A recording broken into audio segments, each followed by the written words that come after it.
Ek wonder of jy bekend is met die term van generasiegroepe. Dis waar veral sosioloë spesifieke groepe mense volgens hulle tyd wat hulle gebore is en groot geword het, gekategoriseer het en beskryf het volgens daai era van 'n lewe. En ek wil nou vanoggend kyk net wie is die generasiegroepe hier vanoggend saam met ons. Ek gaan jou vra of jy dalk jou hand kan opsteek as ek jou spesifieke generasiegroep noem. So as ek kyk na 'n paar hier, so die eerste ene is generasie Beta, wat 2025 gebore is. Kon ek net sien enige hande daar in die moederskamer? Nee, hulle slaap lyk my. Okay, dit is die jongelinge, nee. Dan het ons generasie Alpha 2013 tot 2024. Enige van hulle hier? Ek dink meeste van hulle hier is 1 of 2. Meeste van hulle is daar in die kinderkerk of by die graad 6 en 7 is by die pre-teens vanoggend. Enige generasie Z, 1997, 2012 mense hier wat gebore is in daai tyd. Hier is 'n paar van julle. Right. Dan die millennials, 1981 tot 96. Hier is 'n hele paar van julle. Right. Dan het ons generasie X, 1965, 1980. Hier kyk, yes, great. Julle paar van julle ook. Laastens, maar nie die minste nie, die baby boomers, 1946 tot 64. Great, julle is ook hierso. Jy kan my hande klap gee vir hulle ook, ja. Daai laaste generasie baby boomers sê hulle het die opdrag van God om die aarde te gaan vul en vermeerder, baie ernstig opgevat. Dis die groot gesinne nog, waar die baie kinders was, na die Tweede Wêreldoorlog natuurlik. En juis in daardie tyd, hier in die 1950s, so wonderlik is wat die groei ontploffing van bevolking was in daai tyd, was daar 'n verskriklike slegte ding wat gebeur het. Daar het 'n virus en 'n siekte begin versprei in die wêreld, wat baie skade aangerig het. Naamlik polio. Miskien is jy bekend met dit, het jy geweet van mense wat dit gehad het, of wat dit dalk het. Ek weet, dink my eie familie, van mense, vorige geslagte wat dit nog beleef het. En dit is 'n siekte wat nie net Amerika nie, maar ook in reg in die wêreld versprei het op in 1950s veral spesifiek was iets wat baie versprei het. So byvoorbeeld net in Amerika statistiek gewys 13 tot 20.000 kinders alleenlik wat verlam en dood gegaan het in die 1950s. Spesifiek 1952 was 'n jaar waar so wat 58.000 gevalle net in Amerika aangemeld is rondom hierdie polio, en dis 'n siekte wat veral versprei het in die warm maande, in die somertyd. En kan jy by jouself indink, 'n tyd wanneer kinders wil buite speel, wil gaan swem, was 'n tye gewees wat swembaddens publiek gesluit was, waar daar kinders nie op speelplekke gevind was nie, maar binne huise. Klink amper soos die lockdown. 'n Tyd waar ouers gevrees het dat my kind hierdie virus optel.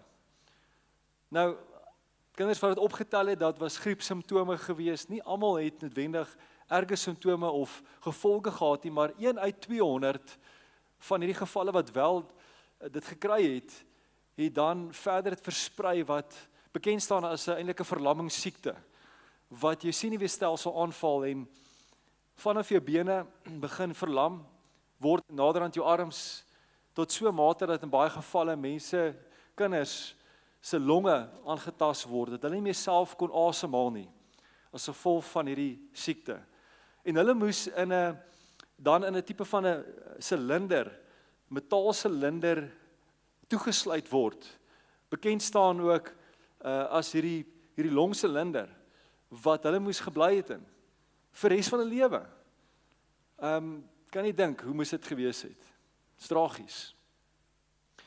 Net vir interessantheid en inspirasie ook vandag vir jou en my, was een so persoon, 'n man, wat as seun, 6-jarige ouderdom, hierdie polio opgetel het, man met die naam Paul Alexander.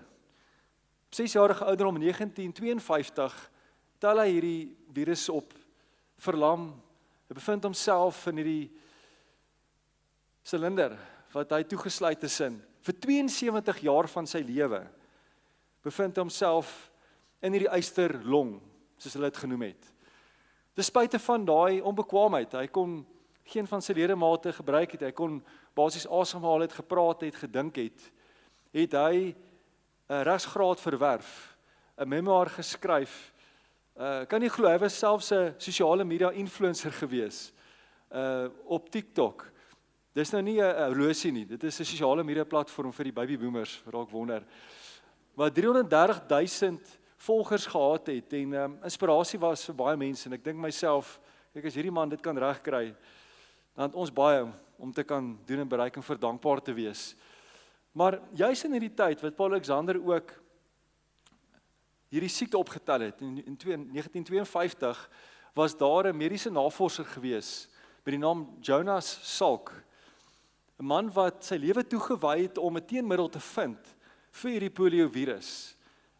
Hy het dae, ure, maande, jare spandeer, homself toegewy om te sê hy gaan nie stop totdat hy teenmiddel gekry het nie.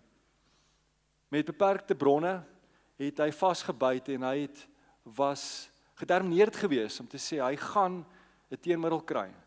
En so het dit ook gebeur dat na jare se navorsing het hy 'n plek gekom dat hy so geloofwaardigheid gehad het in 'n teenmiddel dat hy homself ingespuit het met hierdie teenmiddel, toe sy vrou en sy 3 kinders. Lang storie kort dat ook verder in 1954 is hierdie toe internasionaal oopgemaak, waar dit die grootste loodsing was tot daardie stadium van inenting in die wêreld, geskiedenis. 650.000 kinders wat ingeënt was met hierdie teenmiddel. En die terugvoerende reaksie was oorweldigend positief. 'n Besef dat hierdie virus is besig om totaal uit te sterf, doodgedruk te word as gevolg van die verspreiding van hierdie teenmiddel.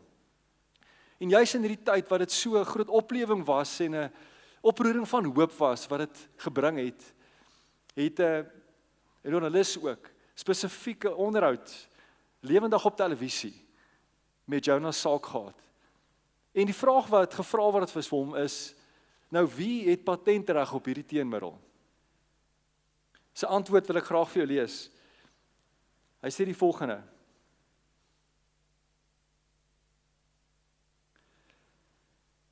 plek ry hier. Wel, die mense, sou ek sê, daar is geen patent nie, jy kan nie die son patenteer. Jonas Salk het doelbewus besluit dat hy die teenmiddel nie gaan patenteer nie. En daar is ekonome wat reken in vandag se tyd, as hy dit moes gepatenteer het, hy waarskynlik $7 biljoen 'n wins sou gemaak het daardeur. Hy kon vir homself, vir sy kinders en nageslagte gesorg het, hulle nooit weer hoef te werk nie. Mooi na homself gekyk het. Maar hy het besluit dat die nood in die wêreld groter was as sy voordeel wat hy kon uitgetrek het daaruit. 'n hedendaagse held wat hierdie man was. Nou wil ek vandag vir jou vra, in jou eie konteks, as jy Jonas Salk was, as jy in 'n posisie was wat jy teen wil red om miljoene kinders te bevry van die eysterlong, hulle te kan red daarvan, sou jy dit ook gedeel het, hierdie teenmiddel, vrylik beskikbaar gemaak het? Of dalk aan die ander kant het gepatenteer het vir jou eie voordeel? Ek wil glo vandag dat die meeste mense hier sou dit vrylik uitgegee het, om te besef die vervulling wat dit bring, om iets te deel wat die wêreld 'n verskil maak, eerder as net om jouself te bevoordeel. Maar hier kom nog 'n belangrike vraag, wat ek jou belos, en dis die volgende: wat sou jy doen vandag, as ek vir jou sê, jy het reeds by jou, nou, die teenmiddel, wat die mense rondom jou vir ewig kan red? Nie bloot van 'n fisiese siekte nie, van iets baie erger. Iets wat ewige dood kan veroorsaak in die mense se lewens om jou. Dat jy daardie teenmiddel nou by jou het. Jy dink dalk vandag vir jouself, man, ek weet nie wat jy van praat nie. Wat praat jy van? Wat 'n teenmiddel? Okay, nou wil ek vandag genooi om saam met te lees uit Romeine 1 uit, waar die apostel Paulus vir ons 'n beskrywing gee van hierdie teenmiddel, wat ons in beskikking het, om die wêreld te red. Hy skryf hierdie brief vir die gelowiges in Rome. En hy kom sê die volgende, ons lees graag saam. Want ek skaam my nie oor die evangelie van Christus nie. Want dit is 'n krag van God tot redding vir elkeen wat glo, eerste vir die Jood en ook vir die Griek. Want die geregtigheid van God word daarin geopenbaar uit geloof tot geloof. Soos geskrywe is, maar die regverdige sal uit die geloof lewe. Net tot sover. In hierdie gedeelte is opgesluit kosbare waarhede oor hierdie teenmiddel wat ek en jy tot ons beskikbaarheid het. Vir onsself, maar ook vir die hele wêreld om ons. Kom ons kyk net na 'n paar dele van hierdie vers. Die eerste deel wat ons kan begin is, want ek skaam my nie. Ek skaam my nie beteken vandag dat Paulus kom sê hy het absolute oortuiging dat hierdie die waarheid is. Dat niks teen dit staan nie. En juis in die Romeinse tyd wat hy hierdie skryf, was Rome eintlik soos gesien as die middelpunt van die wêreld, waar dit eintlik die punt is, die sentrale punt van mag, van status, van politieke mag ook gewees het. En vir die middelmatige vrome persoon wat daar gebly het, bywoner, was die idee gewees van 'n man wat gesterf het aan 'n kruis. Was die idee gewees wat gelyk het so totale vernedering, 'n verloor. Wat kan dit krag daarin lê? Maar jy sien Paulus het natuurlik meer geweet. Hy het by 'n plek gekom wat hy self tot die besef gekom het, hierdie Christus het opgestaan uit die doodheid. Hy was nie meer vasgevang in 'n graf nie. Dat hierdie Jesus ook hom ontmoet het, daar op die pad van Damaskus, dat hy werklik die lewende, ware redder van hierdie wêreld is. En daarom kom Paulus met die oortuiging kom skryf het, ek skaam my nie meer nie. Want Christus het ook nie vir my geskaam toe hy in die kruis gehang het nie. Dat hy gesê het, Vader vergewe hulle, hulle weet nie wat hulle doen nie, selfs aan 'n kruis. En daarom is hierdie 'n sterk oortuiging waarmee hy begin. Ek skaam my nie. Vir die evangelie natuurlik, die evangelie praat ook, ons gebruik die woorde die goeie nuus van Christus se boodskap. Dis deel van dit.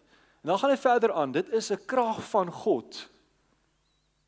Dit praat oor die woord krag wat hier gebruik word, is ook die Griekse woord dynamis, waar die woord dinamiet vandaan kom. Wat kom sê het is 'n krag wat ontploffend is, wat nie binne gehou kan word nie. 'n Krag wat nie bloot menslike wilskrag is of menslike vermoë is nie, maar 'n bonatuurlike energie van God is in jou en my lewe. Iets wat ek en jy, as ons dit beleef het en gevind in ons lewe, ons nie kan wegsteek nie, maar sal uitkom uit ons lewens uit. Die krag van God tot redding vir jou en vir my. Dan die volgende deel wat ons kyk na van hierdie vers is tot redding vir elkeen wat glo. Jy sien, hier kom die teenmiddel nou. Dat daar 'n redding is vir die siekte van sonde en die dood kom bring dit vir jou in my lewe. Die woord redding hier is baie meer as net 'n kaartjie hemel toe. Dis 'n woord wat gebruik word soteria, wat gaan oor 'n holistiese redding wat God kom bring in jou en my lewe. Totaal kom bevry, kom nuut maak, kom herstel die gebrokenheid in jou en my lewe, om ons 'n nuwe mens te maak in Christus Jesus. Dis die redding en hierdie teenmiddel wat dit kom bring vir jou en my lewe. Saam met dit ook is hierdie nie eksklusief net vir 'n klein groepie mense nie, maar dat hierdie redding vir elkeen is, elke persoon op hierdie aarde, hierdie reg om aanspraak te maak tot hierdie teenmiddel. Vir elkeen wat glo dat daar hierdie redding is wat jou en my lewe radikaal kom verander. Nie net in hierdie lewe nie, maar die lewe hierna ook. Ons gaan aan die volgende deel van hierdie vers en hy praat ook in regverdigheid van God. Dit gaan oor 'n splinte nuwe status en manier hoe God na ons kyk, wie ons identiteit is. Ek en jy, wanneer ons daardie teenmiddel gevind het, om mense te kan red van die ewige dood, van die ewige hel. Ek en jy het dit beskikbaar vandag. Daar's mense daar buite in die wêreld wat dit nog nie het nie. So, vandag se tema spesifiek vir hierdie boodskap is radikale sending. En ek het doelbewus dit uitgestel om hierdie titel te gee, want dis baie keer is daar so 'n negatiewe of verkeerde konnotasie wat gekoppel word aan die woord sending. Sommige mense dink as ons praat van sending, praat ons van iemand wat hulle werk gelos het, iewers in 'n oorseese land of in 'n afgeleë eiland gaan werk het en vreemde kos eet. Of te dink, sending is vir iemand wat 'n klein groepie mense binne die Christendom wat voltyds hierdie gaan doen, terwyl die res, die oorgrootste meerderheid van Christene net aangaan met 'n lewe soos normaal. Maar vandag wil ek vir julle sê, die waarheid is, dis nie hoe die Handelinge Kerk sending gesien het nie. In hierdie reeks het ons juis gekyk na hoe die vroeë kerk gefunksioneer het, hoe hulle radikaal anders was as die wêreld om hulle. En deel van dit was die feit dat hulle sending nie gesien het as 'n uitverkore roeping van sekere mense nie. Maar hulle het gesien as 'n universele identiteit wat elke gelowige het in 'n lewe. Juis as ons kyk na Jesus net voor hy opgevaar het hemel toe, in Handelinge 1 vers 8, dan sien ons waar Jesus hierdie identiteit kom gee van sending vir elke gelowige. Ek wil net saam lees, Handelinge 1 vers 8. Getuies wees wat in julle plaaslike omgewing, Jerusalem is die plaaslike omgewing, dit praat van Judea, dit praat van die streek waarin is, Samaria, nog wyer, en dan tot die uithoeke van die wêreld. Ek hoop jy besef vandag, as gevolg van gelowiges, miskien honderde, dalk duisende jare terug, wat besef het, hulle identiteit is getuie, sit ek en jy vandag hier. Is ons die produk van mense wat hierdie teenmiddel versprei het van die goeie nuus. Dat ek en jy vandag dit in ons hand het, nie net bloot om vas te hou nie, maar om iets met dit te maak met ons lewe. Om dit verder te kan vat vorentoe, sodat dit versprei kan word. En die praat van verspreiding van 'n teenmiddel, ek wil net teruggaan vir 'n oomblik na die teenmiddel van polio toe. Net vir hierdie artikel lees, of hierdie gedeelte, wat hulle praat oor die verspreiding en die deel van die polio teenmiddel. Sê die volgende: According to the Global Polio Eradication Initiative, a monumental global effort has enabled the vaccination of over 2.5 billion children against polio. This historic mobilization achieved a 99% reduction in global polio cases and has prevented estimated 20 million cases of paralysis since 1988. Meer as 22 miljoen gevalle van kinders wat in 'n longsilinders opgeëindig het, wat uitgeskakel is, so vol van hierdie teenmiddel wat gedeel is, versprei is.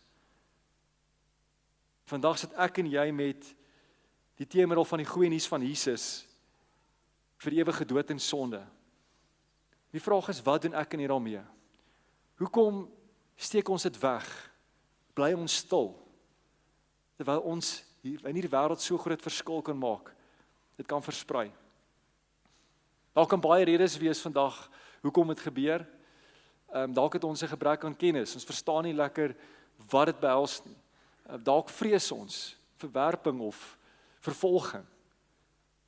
Maar ek wil glo vandag dat ek en jy die nodige gereedskap kan hê om hierdie vorentoe te kan vat en ek wil graag vanoggend met jou 3 basiese pilare deel van radikale sending. Iets wat ek en jy nou kan begin doen. Nie te wag vir een of ander kwalifikasie nie, maar vandag kan begin toepas. Kom ek deel met jou hierdie 3. Die eerste daarvan is om te bid vir verlore mense. Dis iets wat die vroeë kerk gedoen het. Hulle het saam gebid vir die verlorendheid van die wêreld. Hulle het nie gebid, Here, beskerm en bewaar ons van vervolging nie. Soos ons gehoor het ook met die vorige boodskap van radikale vrymoedigheid, dat hulle het juis gebid, Here, maak ons meer vrymoedig. Kom maak die deure oop, kom red mense. Jy sien, wanneer ek en jy begin bid vir verlore mense, wat gebeur? Eerste plek kan God in mense se harte begin werk wat verlore is. Die Heilige Gees kan infiltreer in die hardste hart. En daar is soveel getuienisse, miskien is jy een van dit, van mense wat gerebelleer het teen God, wat ver van God was, maar as gevolg van gebed en Heilige Gees se werking mense se lewe, daar 'n draaipunt gekom het. Saam met hierdie gebed wat ook gebeur is, dat ons kan bid dat Here ander mense sal stuur ook, om daardie persoon se lewe invloed te kan hê. Maar hier's nog 'n ding wat ek en jy daar kan mis oor die krag van gebed. En dis want ek en jy begin bid vir verlore mense, berei het ons hart beter voor om ook getuies te kan wees. Dat ons begin ingestel en wakker word vir geleenthede, waar ek en jy die teenmiddel kan deel met ander mense. En te besef, die Here kan my ook gebruik. Ek is ontvanklik, ek is oop, ek is gereed, as die Here my wil gebruik. So, ek wil jou nooi vandag, 'n praktiese stap wat jy kan neem. Dink in hierdie dag en hierdie week aan 3 persone wat jy van weet nog nie Jesus in 'n lewe het nie. Het kan familie, het kan vriende, het kan kollegas wees, het kan iemand dalk ver langs wees. Maar te sê, ek gaan hierdie name fisies neerskryf op 'n stuk papier, in 'n boekie of iewers. En ek kies om in hierdie week, elke dag, 'n kort gebed vir hulle te bid. Dis iets prakties wat jy kan doen, ek kan doen. Dit vra nie veel nie. Ek dink dis die minste wat ons kan doen vandag. Kom ons bid vir verlore mense. Dan, nog 'n ding wat ek en jy kan doen, prakties, is befondsing van sending. En dis iets ook wat die vroeë kerk gedoen het. Dit gaan nie vandag net oor mense wat hulle werk opgee en voltyds in sendingwerk gaan nie, maar dit gaan oor mense wat met hulle sirkulêre huidige werk sien as 'n voertuig, 'n hulpmiddel wat inkomste inbring, wat 'n deel, 'n persentasie van kan uitgaan weer, om hierdie teenmiddel van die goeie nuus van Jesus te kan versprei. Priscilla en Aquila was 'n voorbeeld gewees ook in die Handelinge Kerk, wat tentmakers was. Inkomste gebruik het om 'n verskil te maak. Ek en jy kan in ons werksplek ook, waak al die werk, of jy ingenieur is, of 'n dokter, of onderwyser, of 'n admin dame, maak nie saak nie. Jy kan deel wees van die oplossing. Dalk om te sê, weet jy wat, ek kan 'n persentasie gee om 'n uitreik dalk te help befonds. Nou praat van uitreike, een uitreik so wat jy kan oorweeg om betrokke te raak is ons Mosambiek uitreik hier by Kruik. Jy's binnekort 26 Junie in die wintervakansie is hierdie uitreik beskikbaar vir jou en vir my. Daar's verskillende maniere hoe ons hier kan betrokke wees. Dit kan fisies wees wat jy finansiëel gee vir die uitreik. Daar is maar baie uitgawes natuurlik. Rondom buiten die uitreik self om daar uit te kom, die vervoerkoste, die kos, en dan is daar ook die spesifieke hulpmiddels wat hulle wil gebruik. Studiemateriaal, opleiding wat hulle wil gee. Daar's soveel verskillende maniere wat jy kan op hierdie uitreik kan gee, en juist hierdie spesifieke jaar gaan die fokus nie wees op 'n bekende area of 'n area wat al reeds verwerk is rondom evangelie en sendingwerk nie. Hulle gaan na 'n rou area toe. 'n Afgeleë area, Sulane is die area se naam, waar daar massiewe honger is, juis vir die goeie nuus van Jesus. Wat 'n goeie plek waar jy kan verskil kan maak om te gee. En so vanoggend wil ek jou ook nooi, na afloop van die diens, gaan daar van Seil, die berg, gaan daar wees, daar's 'n tafeltjie net langs die kontakpunt, waar hy gaan daar staan en jy kan met hom gesels oor praktiese maniere hoe jy kan betrokke raak. Buiten befondsing en te bid ook natuurlik vir die uitreik, jy kan self gaan. Jy is welkom om self fisies in daai paar dae saam te gaan en hulle het verskillende mense nodig. So dis 'n baie praktiese manier hoe jy kan ook betrokke raak en befonds en deel te wees van. Vandag die derde manier, hoe ons kan beweeg vanaf passief te wees na radikale sending toe, is wanneer ek en jy self die goeie nuus kan bedien. Hierdie is nie net vir betaalde kerkmense nie, hierdie is vir elke persoon wat 'n gelowige is. Dit sê ek kan ook gaan 'n verskil maak in hierdie wêreld. Ek kan ook gaan bedien en 'n deel van my lewe kom gee vir die Here. En hierdie kan op verskillende maniere uitspeel. Dit kan wees deur 'n verhouding wat jy bou met iemand, vertrou wat jy bou en iemand vra vir jou, hoorie, vertel my van die geloof of hoekom is jy so hoopvol in hierdie situasie? Dit kan wees dat die Here jou lei om met iemand te gaan praat fisies. Iemand wat 'n passie gehad het vir hierdie radikale sending is natuurlik die apostel Paulus, wat ons al van gelees het. In 1 Korintiërs 9, dan lees ons hierdie gedeelte wat hy skryf. Hy sê, alhoewel ek dus teenoor niemand 'n verpligting het nie, omdat hulle my nie vergoed nie, het ek myself aan almal diensbaar gemaak, sodat ek soveel mense moontlik vir Christus kan wen. Vir die geringes het ek 'n geringe geword, om hulle vir Christus te wen.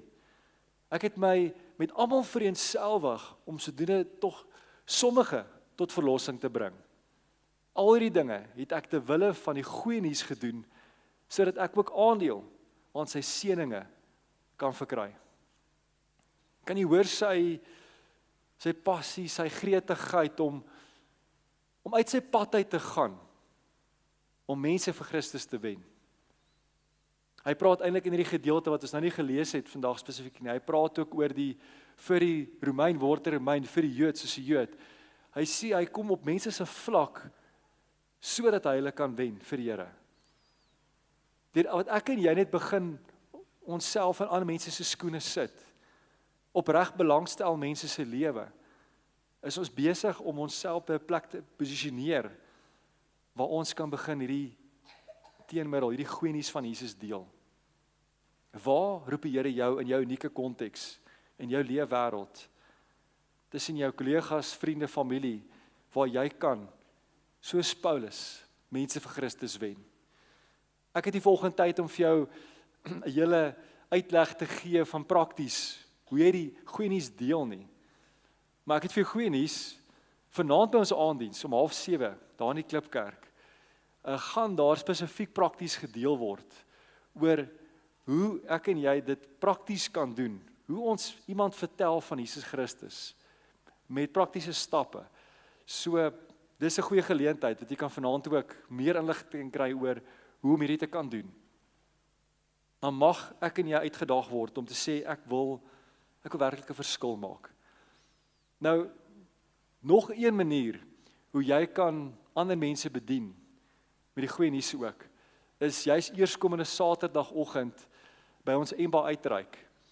'n Uitreik wat ons 1 keer 'n maand het, tussen kinders wat minderbevoorreg is, kinders wat ook Jesus nodig in 'n lewe het. En vriende, ons net kyk na 'n kort video wat gaan speel, net so 'n stukkie te kan kry, hoe lyk dit by die Emba uitreik? Dankie. Ja, dit lyk soos baie pret daai.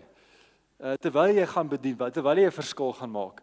So Saterdagoggend 7:30, ekskuus, hier vanaf Kruik, vertrek hulle saam en dis gewoonlik teen 10:00 se kant is mens klaar. 2 ure van jou tyd wat jy kan kom gee om die goeie nuus ook te kan deel met ander. Ek wil vandag afsluit en jou terug te bring na die voorbeeld van polio. 'n Plek waar baie mense, kinders veral, verlam geword het, so vol van hierdie siekte. Passief gelaat is. En laat my dink aan die effek van sonde, ook op mense se lewe. Soortgelyk soos polio, bring sonde geestelike verlamming in mense se lewe. Maak dat mense voel hulle is oorgegee aan die gebrokenheid van die wêreld. Verlore, verlam. En daar is mense elke dag wat verby jou stap, wat geestelik verlam is. Mense wat uitroep na hulp, na antwoord, na teenmiddel. Jy sit met daai teenmiddel in jou hand, in jou hart, in jou mond. 'n Geleentheid om mense om jou te kan help, wat uitroep na ware hoop, na ware redding, na ware lewe. Ek wil vandag afsluit met hierdie vraag, wat ek in die begin gestel het, maar ek wil dit meer reguit stel vir jou om af te sluit daarmee. Jy het reeds by jou die teenmiddel, by die mense rondom jou, vir ewig kan red. Wat gaan jy daarmee doen? Mag die Here ons help, om dit nie net vir onsself te hou nie. Want as dit net so goed, ons patenteer het, ons hou dit vir onsself. Want sê Here, ek wil dit gaan deel, want vrylik het ontvang, en vrylik wil ek gee, wat ek ontvang het. Terwyl jy so sit net daar, by die oomblik, gaan ons luister na 'n lied, na woorde wat jou en my gaan nooi, om 'n volgende stap te neem. En ek wil jou nooi oor jou eie lewe. Wat is die volgende stap wat jy kan neem prakties, tot radikale sending? Jy kan begin bid, jy kan begin ook, voor ons betrokke raak en bedien. Maak dit in jou hart vas teenoor die Here. Wat gaan jy volgende doen? Kom ons luister na die woorde.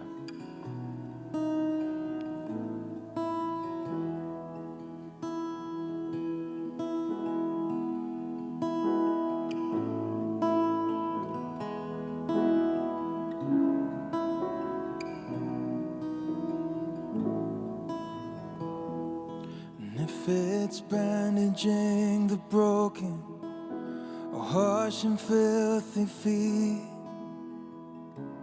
here I am, Lord, send me. If it's loving one another, even when we don't agree, here I am, Lord, send me.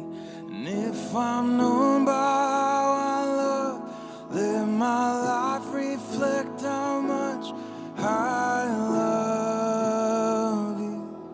I love you. And before you even ask, oh, my answer will be yes, 'cause I love you. I love you. If I'm poor, if I'm wealthy, I'll serve you just the same. Here I am, Lord, send me. On the mountain or the valley, I will choose to pray. Here I am, Lord, send me. And if I'm known by how I love, let my life reflect how much I love you. I love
send me.